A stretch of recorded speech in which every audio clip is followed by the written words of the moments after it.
Hello, everyone. Welcome back to another episode. Hey guys, it is so good to be here with you. You are listening to the Best English Podcast, the place where we help you improve your English listening and speaking skills through natural, interesting conversations. That's right. We don't just read boring textbooks here. We talk about real life, real feelings, and real situations. James, before we tell everyone what we are talking about today, which is a very exciting topic, we have a small favor to ask our listeners. Yes, we do. If you enjoy our conversations and you want to support us, please take a second right now to hit that subscribe button. It really helps our channel grow, and if you click the like button on this video, YouTube will show this lesson to more English learners around the world. Exactly. It's a small click for you, but a huge help for us. And don't forget to turn on the notification bell so you never miss a new episode. Thank you so much for your support. We truly appreciate every single one of you. Now, James, are you ready? I was born ready, Olivia. Let's dive in. So, James, look at the calendar. Can you believe what time of year it is? Honestly, no. I cannot believe it. It feels like January of this year was just last week. I know exactly what you mean. Time flies so fast. But we are finally here. It is almost New Year's Eve. The end of one chapter and the beginning of a brand new one. Perfectly said. So today, we are going to talk all about New Year's plans. We're going to discuss how we celebrate, what we eat, our memories, and how to talk about the future in English. This is such a useful topic for our listeners because, let's be honest, everyone asks this question in December. What are you doing for New Year's? Yes, it is the number one question. So, James, let me ask you first. What are your plans for New Year's Eve this year? Are you going wild or are you keeping it quiet? Going wild. Oh, Olivia, I think those days are over for me. Really? No big parties? No, not this year. Actually, my plan is to go to my friend David's house. He's hosting a small gathering. Oh, nice. Let's pause for a second. You used a great phrase there, hosting a gathering. Can you explain that? Sure. To host means to invite people to your specific house and take care of them. You provide the food, the drinks, and the space. And a gathering is a word we use for a party, but calmer. Calmer? Yeah, a party sounds loud with dancing and loud music. A gathering sounds like people sitting on sofas, talking, eating good food. It's more relaxed. That sounds lovely. So, how many people will be at this gathering? I think about 15, maybe 20 people, just close friends and family. That is the perfect size, not too crowded. Exactly. When it's too crowded, you can't hear anyone talk. You have to shout, Happy New Year! Happy New Year! And nobody wants to lose their voice before January 1st. So, will there be food at David's house? Oh, absolutely. David is a great cook. He's making a potluck-style dinner, though. Oh, potluck. I love that word. Tell our listeners what a potluck is. A potluck is a type of meal where every guest brings one dish. So David might cook the main meat, like a turkey or roast beef, and I might bring a salad or a dessert. It's a great way to share the work, isn't it? It is. It saves the host money and time. What about you, Olivia? What are you bringing to the table for New Year's? Or what are your plans? Well, my plans are very different from yours. I am embracing the JOMO. JOMO? I know FOMO, fear of missing out. What is JOMO? JOMO stands for the joy of missing out. Haha, I love that. It means I am very happy to stay home. I'm not going to a party, I'm not going to a gathering. I am staying in my apartment with my family, wearing my most comfortable pajamas. That sounds incredibly cozy. It is. We have a tradition. We order a lot of pizza, too much pizza, actually, and we watch movies until about 11:30 p.m. Only until 11:30? Well, we watch movies until 11:30. Then, at 11:30, we turn on the TV to watch the countdown. Ah, the countdown, the most important part. Yes, we watch the big celebration in New York City on the TV. You know, where the big crystal ball drops? The Times Square ball drop. It's iconic. Exactly. Even though we aren't there, watching it on TV makes us feel connected to the rest of the world. That's a really beautiful point. Even if you are alone or just with one person, watching the celebration makes you feel like you are part of humanity. Everyone is waiting for the same second. Yes, that specific second when the clock hits 12 o'clock, midnight. Do you stay awake until midnight or do you get sleepy? I try to stay awake, but I have to admit as I get older, it gets harder. Around 10:30 p.m., my eyes start to feel heavy. I know that feeling. You're fighting sleep just to say Happy New Year. Exactly. But I drink some coffee and I power through. What about at your gathering? Will you guys do a countdown? Oh, definitely. David has a big TV. We'll turn the volume up very high, and usually someone buys champagne. Ah, the classic New Year's drink. Bubbles. Yes, we pour a glass for everyone around 11:59. Then when the countdown starts, 10, 9, 8, everyone gets their glass ready. And then, Happy New Year! Happy New Year! And we clink glasses. We say, cheers. And do you do the other tradition? Which one? The New Year's kiss. Oh, yes.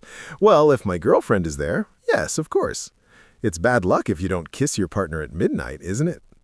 That's what people say. It's a superstition. If you kiss someone at midnight, you will have love for the rest of the year. And if you don't, you're lonely forever? That sounds scary. I don't think it's that serious, but it is a sweet tradition. Olivia, speaking of traditions, do you remember New Year's Eve when you were a child? Oh, wow, that brings back memories. Yes, I do. Was it different from now? Very different. When I was a little girl, New Year's Eve felt magical. It felt forbidden. Forbidden? Why? Because usually my bedtime was 8 p.m., but on this one special night, my parents allowed me to stay up late. It felt like I was breaking the rules. Yes, I remember that feeling. Being awake when it was dark outside felt so grown up. Exactly. My dad used to buy these small fireworks. We called them sparklers. Oh, sparklers. Those are the metal sticks that you light on fire and they sparkle gold and silver, right? Yes, they're safe for kids if you are careful. I remember running around the backyard in the cold air, writing my name in the air with the light of the sparkler. That is such a vivid image. I can see it. The cold air, the bright light. What about you, James? What is your childhood memory? My memory is a bit funny. My parents always hosted a party, like David is doing now, and I remember lying on the sofa, listening to the adults talking and laughing in the other room. The sound of a party in the background is very comforting. It is, but I was always fighting to stay awake. I really wanted to see the clock change, but almost every year, I fell asleep. Oh no, you missed it? I missed it. I would wake up the next morning and the sun was shining and I would be so angry. Mom, Dad, why didn't you wake me up? And what did they say? They said, we tried, James. You were sleeping like a rock. That is so cute. Sleeping like a rock. That means sleeping very deeply. Exactly. But now that I'm an adult, I appreciate the sleep more. James, let's talk about something that English learners often ask about. Resolutions. Ooh, the dreaded New Year's resolutions. Why do you say dreaded? Because they're hard. But first, let's explain what a resolution is. A resolution is a firm decision to do or not to do something. It's a goal you set for the new year. Right. Like, I will exercise more, or I will stop eating sugar. James, do you make resolutions? I used to. But I realized something. I usually quit by February. You are not alone. Statistics show that most people give up on their resolutions by the second week of February. Why do you think that is, Olivia? Why do we fail? I think we try to change too much too fast. We say, new year, new me, and we try to change our whole life in one day. That's true. We go from zero exercise to training like an Olympic athlete. It's too shocking for the body and mind. Exactly. It's not sustainable. So this year, instead of a resolution, I'm making a commitment. A commitment? That sounds stronger, but also more focused. Yes, or even just an intention. I like intention.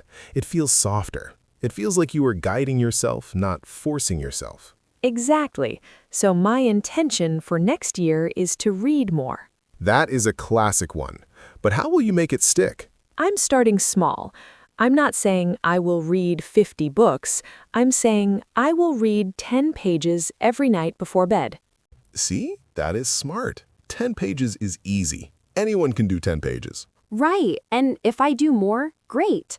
But if I only do 10, I am still successful. What about you, James? Do you have an intention or a goal? Well, considering we are on an English podcast, I actually want to learn a new language. No way! Really? Which one? I'm thinking about Spanish. Spanish. Hola! Hola! See, I'm already learning. But honestly, I want to understand the struggle our listeners feel. Learning a language is hard work. It is very hard work. It requires discipline. Discipline, that's a key word. It means doing something even when you don't feel like doing it. Yes, motivation gets you started, but discipline keeps you going. Wow, that belongs on a t-shirt, Olivia. Motivation gets you started, discipline keeps you going. I think I read that somewhere, but it's true. So, for our listeners who are making English resolutions, what advice do you have? My advice is don't be perfect. I love that. Many learners think, I must speak perfectly without mistakes in 2026. That is impossible. Even native speakers make mistakes. We do. I make grammar mistakes sometimes when I speak too fast. Exactly. So make your resolution about connection, not perfection. Make a goal to speak to one new person a week or listen to one podcast episode a week. Consistency is key. Small steps every day are better than one big step once a month. Absolutely. Now, Olivia, I want to talk about the emotional side of New Year's. Okay, let's get deep. Sometimes New Year's Eve can feel a little bit sad. I think I know what you mean. It's called reflecting. Yes, reflection, looking back at the past year. Sometimes we look back and we see sad things. Maybe we lost a job or lost a friend or just had a difficult time. And when everyone else is celebrating and shouting, woohoo! If you had a bad year, you might feel lonely. I think it's important to tell our listeners that is okay. Yes, it is completely normal. You don't have to be happy just because the calendar changed. But New Year's also brings hope. Hope, that is my favorite word for January 1st. Why? Because it represents a clean slate. Ooh, great idiom. To wipe the slate clean. Imagine a chalkboard in a classroom. It's covered in messy writing. The clean slate is when you erase everything. It's empty again. You can write whatever you want. That is a beautiful image. No matter what mistakes you made last year, the new year is a fresh chance. Exactly. It's a psychological reset button. James, have you ever heard of any interesting New Year's traditions from other countries? Oh, there are so many fascinating ones. Share one with us. Well, I have a friend from Spain, and he told me about the 12 grapes. The 12 grapes. Do they make wine? No. At midnight, while the clock strikes 12 times, dung, dung. You have to eat one grape for each sound. Wait, so you have to eat 12 grapes in 12 seconds? Yes, and apparently it is very difficult. You end up with a mouthful of grapes trying to chew and laugh at the same time. That sounds hilarious and dangerous. It's supposed to bring good luck for each month of the coming year. I like that. It involves food, so I'm a fan. In the southern United States, they eat black-eyed peas and collard greens. Yes, beans and greens. The greens represent money, right? Exactly. Green for dollars. Eating them is supposed to make you wealthy in the new year. I need to eat a lot of greens then. Me too. Pass the bowl, please.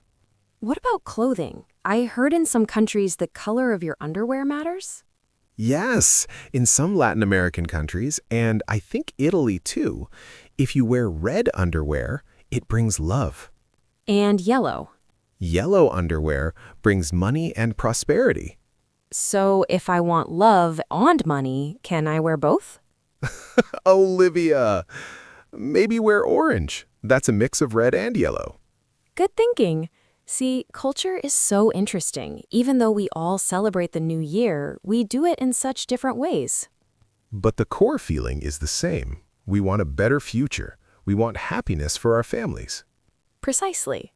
Now, James, let's practice some phrases for our listeners. If they go to a party or if they are writing a text message to a friend on January 1st, what should they say?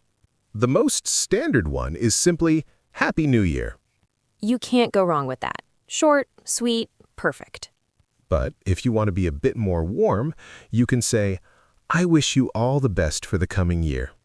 That sounds very polite and kind. What about for a close friend? You could say, let's make this year the best one yet. I love the energy of that. The best one yet. It implies that life keeps getting better. And if you are writing a formal email, maybe to your boss or a client, You should write, wishing you a prosperous and healthy new year. prosperous. That's a good vocabulary word. Prosperous. It means successful, usually with money or business. Right, it's a very professional word. You know, Olivia, talking about all this makes me actually excited for the new year. Me too, even though I'm just staying home with my pizza. Especially because you're staying home with pizza. True. James, before we finish, let's do a little role play for the listeners. A role play? Okay, I'm ready. What's the scenario? Okay, I am your friend. We meet on the street on January 2nd. I haven't seen you since last year. Got it. Action. Hey, James. Oh my gosh, Happy New Year. Olivia, Happy New Year to you too. How was your celebration? It was great, thanks. Very relaxing. What about you? Did you have a good time at David's party? It was fantastic, but I'm a little tired today. We stayed up way too late. I can imagine. Do you have any big plans for this year? Yeah, I'm actually planning to start learning Spanish. Wow, good for you. Let me know if you need a study buddy. Thanks, I will. And scene. That was fun. It's a very typical conversation, isn't it? Yes. Listeners, you can re-listen to that part and practice saying those lines. How was your celebration? And do you have any big plans? Those two questions will help you start a conversation with anyone in January. Exactly. Small talk is a superpower. Olivia, as we get closer to the end of this episode, I want to ask you one final question. Go ahead. If you could describe your hope for our listeners in one word, what would it be? Just one word? That's hard. Try. Confidence. Ooh, tell me why. I want our listeners to feel confident. Many of them understand English well, but they are afraid to speak. They are afraid of making mistakes. My hope for this new year is that they find the confidence to just speak, to use their voice. That is beautiful. Confidence unlocks everything. What about you, James? What is your word? My word is enjoyment. Enjoyment? Yes, learning English shouldn't be painful. It shouldn't be boring. I want our listeners to find ways to enjoy the process. Watch movies you love. Listen to podcasts you find funny. If you enjoy it, you will learn faster. That is such great advice. If it's fun, it's not work. Exactly. Well, James, I think we have given our listeners a lot to think about today. We certainly have. We covered vocabulary like host, potluck, resolution, clean slate, and prosperous. We talked about parties versus staying home, We talked about childhood memories and sparklers. and we practiced some greetings. It's been a full episode. Listeners, we really want to hear from you now. Yes, in the comments section below, please tell us what is your New Year's resolution or intention. Or if you don't have one, tell us, are you team party or team home? I'm betting most people are team home, like you, Olivia. We will see. I bet there are some party animals out there. Please write to us in English. It's the perfect place to practice. We read every single comment. We do, and we love replying to you.